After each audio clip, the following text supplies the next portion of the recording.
Le bloc républicain, le choix des conducteurs de taxi-moto de Boycon. Ils l'ont fait savoir ce mercredi 28 décembre 2022 à l'occasion de cette rencontre avec les candidats Armand Ganser, Judith Glidja et Arnaud Kinsi-Avoudagba. Cerise sur le gâteau, un geste symbolique pour soutenir la campagne électorale des candidats BR.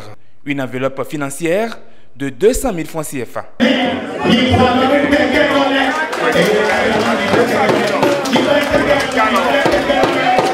Armand Ganser et Judith Glidja, c'est nos frères et nous remercions infiniment le président Talon qui les a posés sur leur liste. Tu peux avoir d'argent et on peut te donner de l'argent parce que même si tu es riche, tu dois avoir besoin de d'autres personnes. Au nom de tous les conducteurs et médias de Boycon, nous invitons les votants de Boycon et environ de voter massivement pour le bloc républicain pour que notre frère Ganser Armand et Glidja Judith et même Avoudagba, qu'ainsi Arnaud puissent aller à l'Assemblée pour pouvoir nous soutenir là-bas parce que le développement part de eux-mêmes. Un geste salutaire accueilli à bras ouverts et apprécié par les candidats qui n'ont pas tari de mots pour remercier leurs nouveaux partenaires de cette campagne électorale. Les éminements de Boycon viennent de donner un signal fort.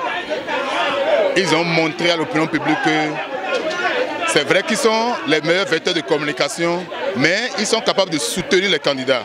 S'ils se retrouvent parmi ces candidats, ils sont appelés à les soutenir. Parce que ce que nous avons fait cet après-midi, c'est que les émigrants nous ont apporté leur soutien à travers la remise d'une enveloppe symbolique pour nous amener donc à poser nos affiches un peu partout dans la ville et nous rassurer de ce que au soir du 8 janvier, il n'y aura que le cheval cabré dans les urnes. Ils ont même profité pour poser quelques petits problèmes et ils savent que nous sommes capables de les aider à résoudre ces problèmes-là. Et comme on l'a dit, ils ont posé un acte qui donne la chair de poule. Ils nous ont donné un montant symbolique pour que les jeunes qui vont nous aider à poser les affiches puissent acheter ce qu'on appelle chez nous le lio, la cassa, pour pouvoir coller les affiches. Et puis ils nous ont dit comment les choses vont se dérouler. Donc c'est vraiment très beau et très profond comme message qu'ils nous ont donné cet après-midi. On ne peut que remercier les immigrants pour leurs efforts de ce matin, surtout pour la mobilisation, pour les gars et les assurants qu'ils nous ont donné ce matin, pour que nous puissions encore davantage ratisser l'âge pour la victoire au soir du 8 janvier 2023. Nous rassurons également nos parents dans les recoins, dans les contrées de la 23e session électorale, que nous sommes à leur service, que nous sommes là pour eux et que c'est rien que leurs intérêts qui comptent pour nous.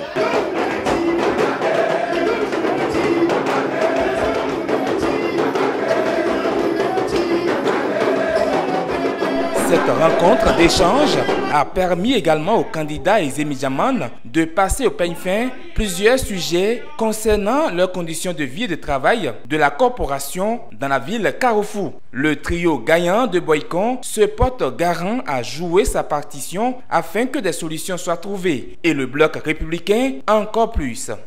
Le BR parce qu'ils ont compris et ils ont fait le témoignage que dans leurs difficultés, c'est seulement les candidats, ces candidats-là du BR qu'ils voient, qui sont souvent à leur rescousse, qui leur viennent en secours. Très souvent, quand ils ont des difficultés, c'est nous qui sommes avec eux, ceux-là qui sont souvent avec eux, qui sont tout le temps avec eux. Le programme de législature, les atouts et les ambitions du Parti vert à la prochaine mandature pour un parlement au service du peuple ont été dévoilés. Convaincus du projet, les conducteurs de taxi-moto se disent prêts à aller au front pour la victoire du cheval blanc cabré au soir du 8 janvier 2023.